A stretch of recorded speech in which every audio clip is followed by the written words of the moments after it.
We're back in the newsroom now with Salem News reporters Paul Leighton and Dustin Luca. And gentlemen, welcome. We're getting some rain, so I know we don't even have to talk about the drought this week, do we? Yeah, I don't know if this is going to be enough to solve the problem, but it's nice. Okay. All right. And no Imagine major. if we got all the rain we needed to solve the problem in one night, we would be swimming for like a week. I know. Well, we're here to talk about recent stories and maybe other things that you guys have uncovered or working on. And Paul, as the senior member here, I want to ask you, the second senior member, to sort of get us started. And one is a couple of things have to do with Beverly that are sort of with respect to rules and regulations. And one is there's a discussion among limiting the heights of buildings in Beverly. I mean, is that like in Washington? It can't be higher than the Washington Monument? Yeah, it would be something like that. So the city councilor, Matt St. Hilaire, submitted this proposal this week to do just as you said, Rick, to limit the heights of building in Beverly to 3 feet. So this goes back to, we've talked about this before on the podcast, that there's been a lot of development in Beverly, particularly along Rantoul Street near the train station, where these 5- and 6-story buildings have gone up. This is over the last 10 years or more, and it's been controversial.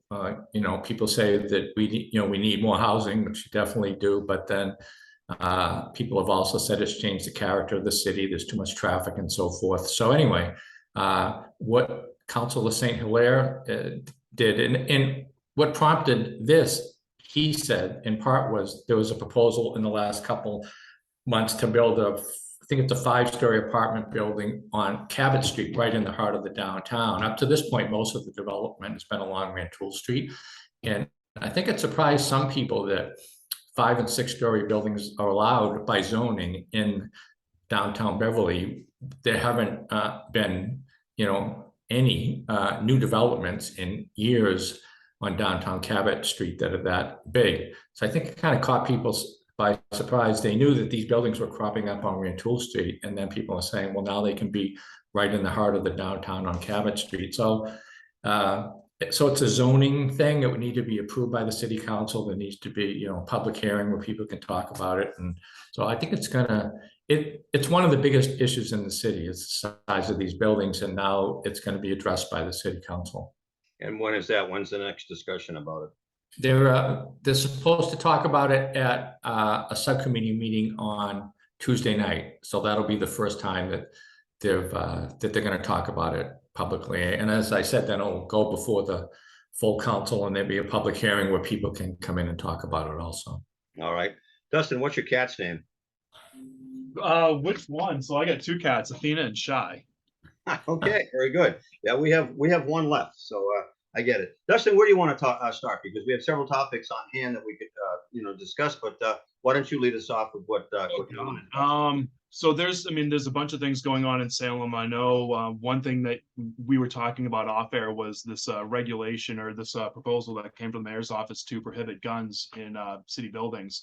And this is something that's actually taking a really interesting discussion through the city council, because a bunch of the councilors saw this proposal come in, and they were basically like, wait a second, so you can actually bring a firearm into City Hall right now? There's actually nothing prohibiting that.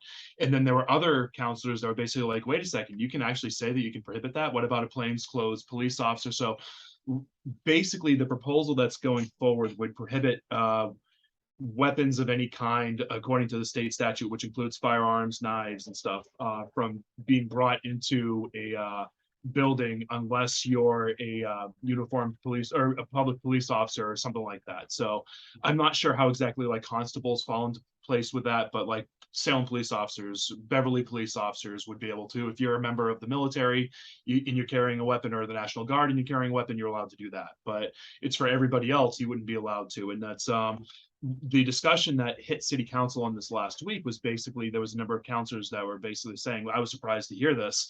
One councilor, Carolyn Watson-Felt, who represents downtown, mentioned that she used to be actually a staffer in the mayor's office, and kind of talked about how terrifying some people can be, where they come in and they start yelling at you, and you'll oftentimes have to actually get police involved to take them out of the building. Mhm. And what it means that they are not actually prohibited from bringing a gun into the building.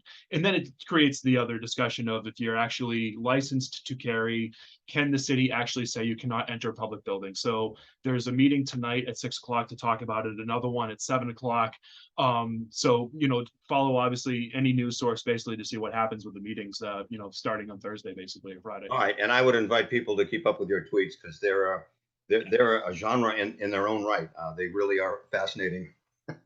Someday you should collect a book of those. I got to ask you one thing though. What's that? Twitter machine will be going tonight. Okay, yeah, absolutely. It's funny, guys, but I remember the National Rifle Association had some kind of convention this summer. This is the NRA, and they prohibited people from bringing weapons into their meeting, into their convention. And it's like, as you were just saying, how do you explain that? I don't understand. So I don't want to end the meeting. Get rid of that button. So I can understand the confusion over this issue. And Salem News will have it out there. Want to go back to you, Paul. What's next on your agenda? One of the other stories I've been writing about is, I think we were going to save that one for the end. Okay. We'll surprise people with our last one, but I'm writing a story today actually about Beverly Bootstraps, which is this nonprofit agency in Beverly, and it's their 30th anniversary, so which is nice. But I mean, everybody has heard of Beverly Bootstraps. They have a food pantry, but they have a lot of services beyond that. They have classes for kids and adults. They help people do their taxes, and they connect them with other services in terms of trying to find housing and other financial assistance. So anyway, it's one of those anniversary stories, but I think it's good because they do so much in the community. They started in the basement of the First Baptist Church 30 years ago, and they've grown so much. A few years ago, they moved into this new facility. It's really nice across from the train station in Beverly on Park Street. I went down there yesterday and got a tour from the executive director, Sue Gabriel. So anyway, it's a nice story. And they're having an event on Saturday down at their location. They're having a block party that's free, and they're going to have music and mini golf and cornhole and all those things. Starts at 1 o'clock on Saturday. So I just wanted to mention that because Bootstraps they do so much for the community. It's not just Beverly too. Over the years, they've expanded into Manchester, Hamilton, Wenham, and I think in Essex too. So they've really grown over the years. Excuse me, and they do a lot of great work.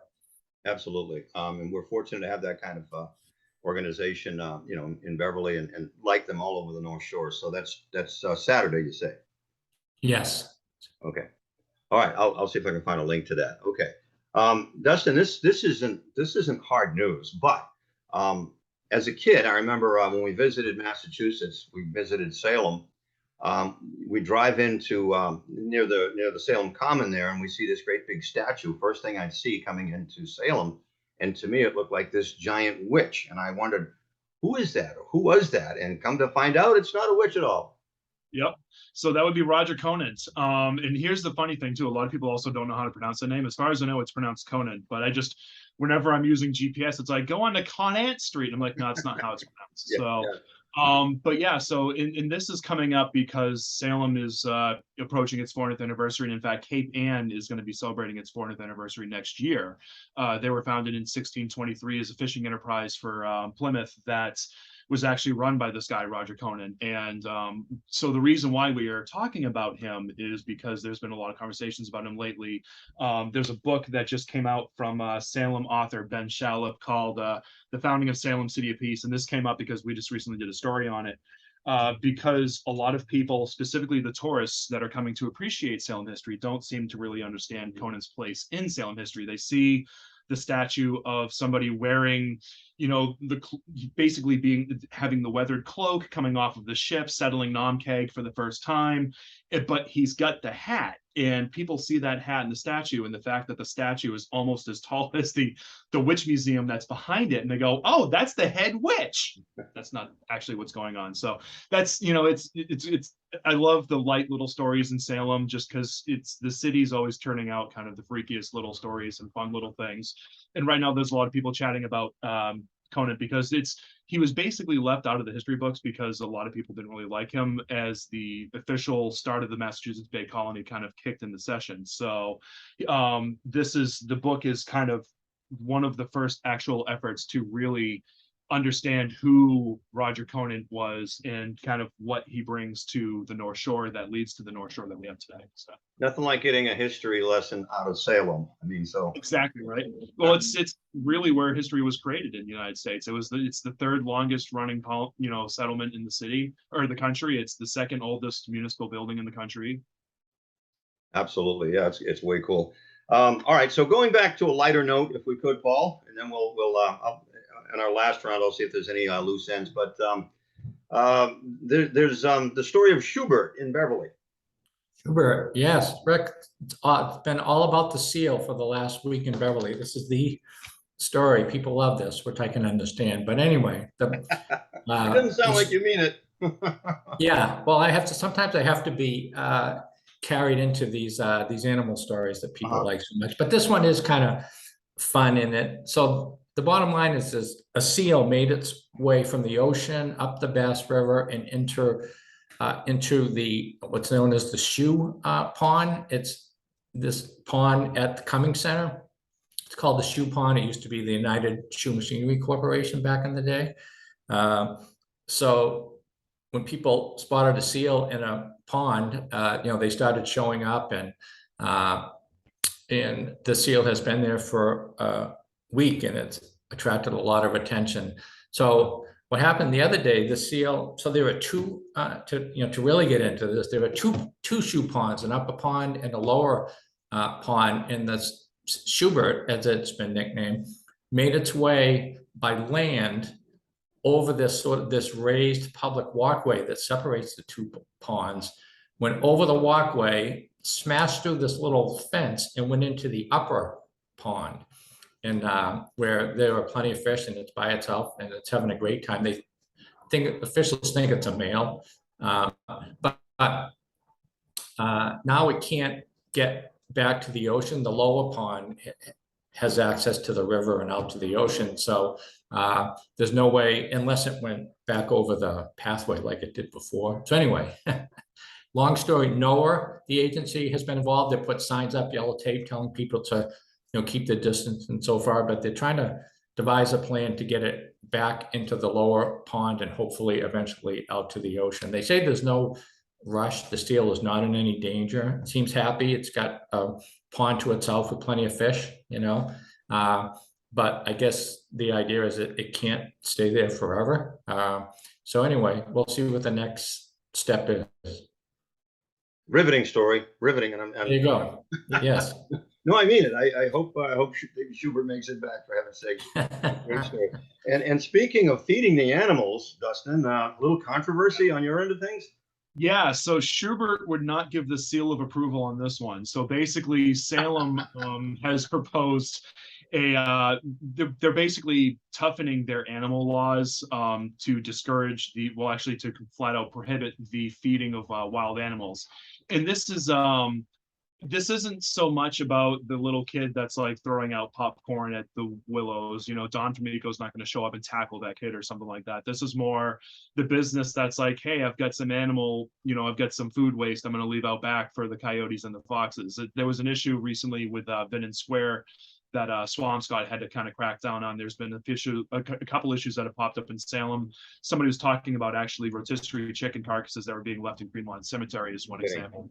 And it's the discussion that kind of played out of this was, when you leave stuff like that out, you're attracting the wildlife, which then when they don't have that food, they start snacking on other things, cats, birds. and they start relying on humans for the food more often. So then they basically become residents of the neighborhood that are not wanted in the neighborhood. So the city has basically expanded the authority for cracking down on people who feed wild animals, and they've basically set up a new fine structure and things like that to kind of go after really the biggest nuisance people, the ones that leave out entire bags of bread for the seagulls and things like that. It almost sounds to me like they're dumping their garbage rather than feeding the wildlife. That's one way you could look at it. I mean, everybody wants to, you don't want to throw like animal remains and things like that could be composted, or you could do something with it better than leaving it in a landfill, but also do something better than getting the wildlife to basically dine in. Okay, well, stay tuned for that. Last round for you guys to type any loose ends, promote anything you want to talk about coming up that you might be working on in the Salem News or not. Paul? Well, one story I just wrote, I think it's in today's newspaper, is the city is spending $1 million to try to alleviate some flooding problems in the city. Speaking of rain, and for years there's been flooding in quite a few sections of the city. And as we know, flooding is getting to be more a problem everywhere around the country, around the world, with climate change and downpours and so forth and rising sea levels. But this is more, so the work itself involves cleaning out a culvert, an underground pipe where the water flows from the North Beverly Brook. It actually flows into the aforementioned Shoe Pond where Schubert is. And so anyway, they're going to clean that out. I did a story last year. I went to a couple of these homes that are near Beverly High School. The brook runs behind the neighborhood right next to the high school, and they get terrible flooding in their basements, for some of these big storms. So it's kind of work that you literally don't even see. It's cleaning out, a pipe that's underground. And the city last did it like 10 years ago. So it's kind of this kind of grunt work that goes unnoticed, and it costs $1 million, but hopefully it will have a positive impact on those people who live in that area and having all these terrible flooding problems. Okay, and again, I'll be linking to those stories. Dustin, what about you? Not a whole lot going on, other than everything we've already discussed. Halloween parking is getting a second and final vote tonight. So if you do downtown parking, be ready to get a permit for that. Otherwise, if you're not registered to vote, shame on you, register to vote. There you go. I have one quick question, Dustin, and it just popped into my head. With Mayor Kim Driscoll running for lieutenant governor, should she be elected, what is that? How does that affect the office of the mayor in Salem? So basically, the office would be vacated, and I don't know exactly what the timeline would that be. Whether it would be vacated in November or December, or if it would wait until the start of her new job in January. But at the very least, because she's only in the first year of a 4-year term, they would have to hold basically a special election. I think it's maybe within 6 months. I might be rusty on that, but so there's somebody that could be appointed to act as an acting mayor in the meantime, to sign the bills and things like that, and pay the, to make sure the checks are all signed and stuff. But then they're going to have to hold a special election. Same for the school committee seat, by the way.